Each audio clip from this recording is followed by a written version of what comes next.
Oh, there you are. She's waving to me. Wave. Send Wave. request. Ah, Send me your where we at here? location. Let's focus on Focus on communication. communication. Oh, We live. we live, baby. Hello, everybody. Welcome to The Well. My name is Jomar, transformative and executive coach, helping folks on their mindset and what it is they want to achieve. Hi, guys. My name's Emily, transformational leader, facilitator of powerful conversations and transformational leadership in the workplace. This is The Well. It's Wednesday at 1 Pacific, and you are here for some wisdom bets to fill your cup and sustain your journey. And hello, Chrissy, and hello, Marites. I know, that's your mama. That's my mom. Hey, mama. She's here with us. She's just here to support. Emily, you brought up the topic today, which is synchronicity. So I'm gonna let you set up the scene for us. Why that topic? Okay. All right. So this came up for me because I will preface this by saying that I believe that synchronicity is the way that the universe communicates with us. Wow. Wow. When if you're not someone that's super intuitive, if you're not someone that has like any psychic abilities, or maybe you don't even believe in that stuff, that's fine.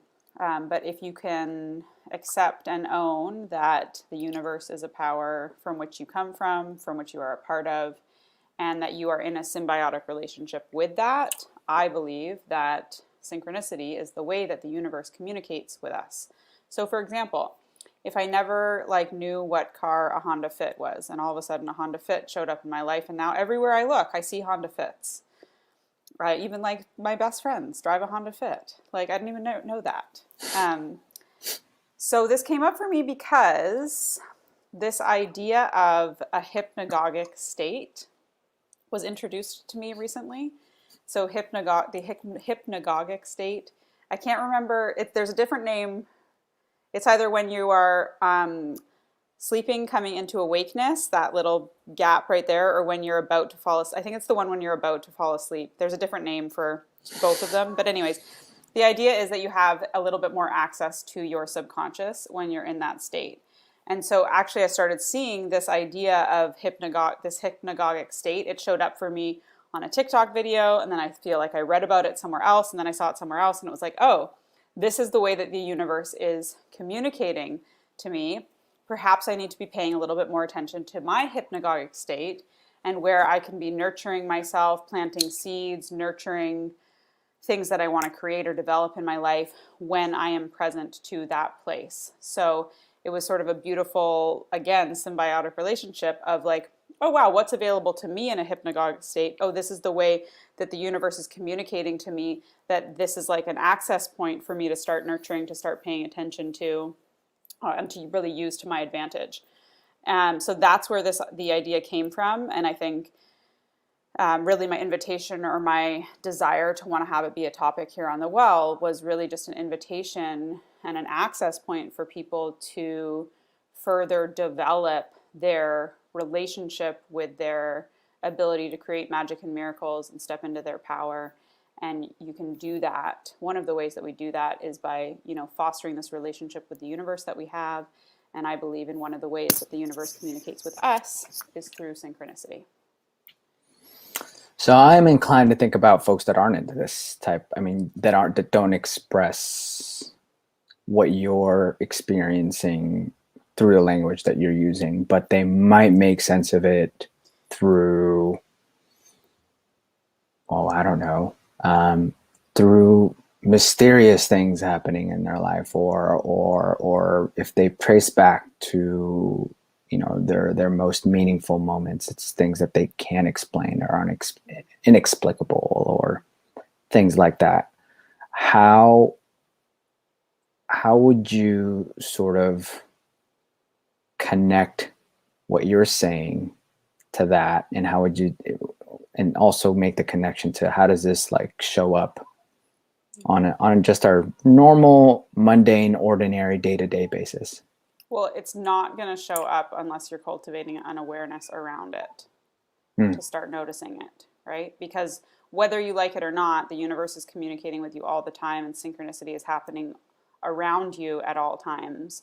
You know, the more common word known as synchronicity that I think is really a falsity is coincidence.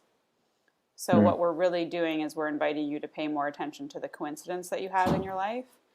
However, I don't believe in coincidence. I believe in synchronicity.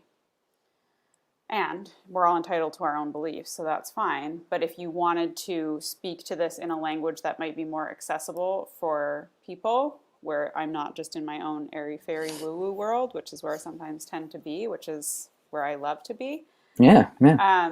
is where we're talking about coincidence and the ability to notice where there is a common thread through different things happening at your life, either simultaneously or back to back or relatively close together.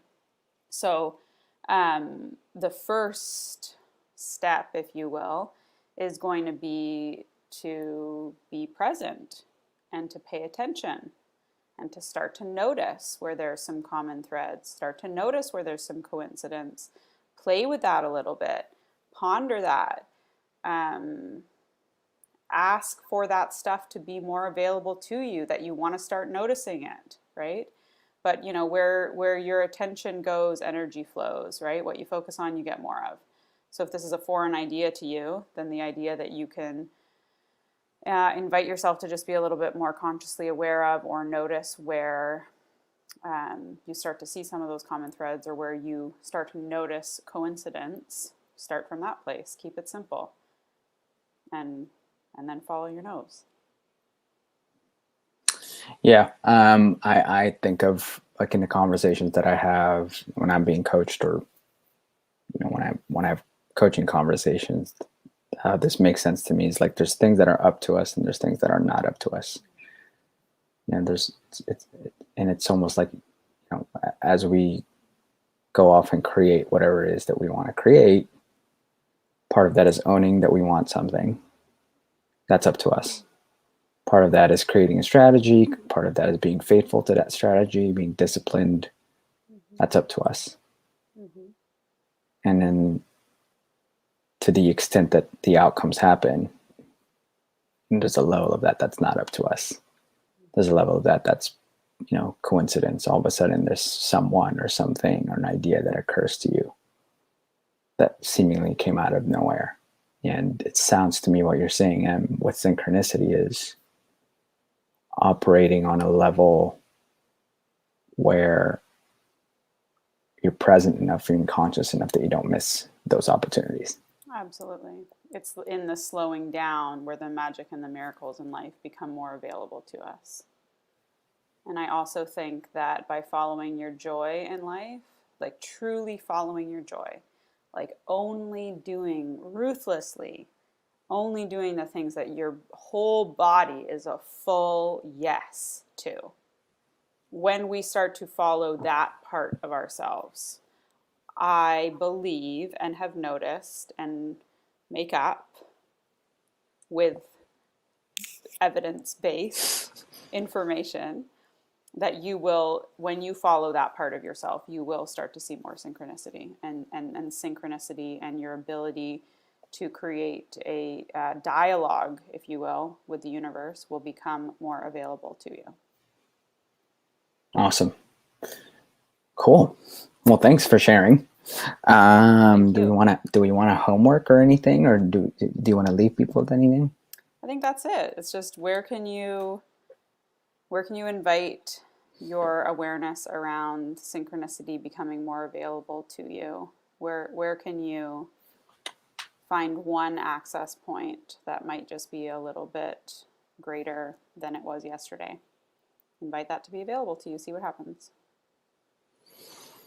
Ta-da! If you want to converse about this stuff, if you want to ask Em what the heck she's talking about, some in part of this, reach out to us. Do it. DM her, DM us, DM both of us. We'd love to open the dialogue anytime and always. Absolutely. And we'll be back next Wednesday at 1. So see you then. Peace and love. Bye bye. Peace out.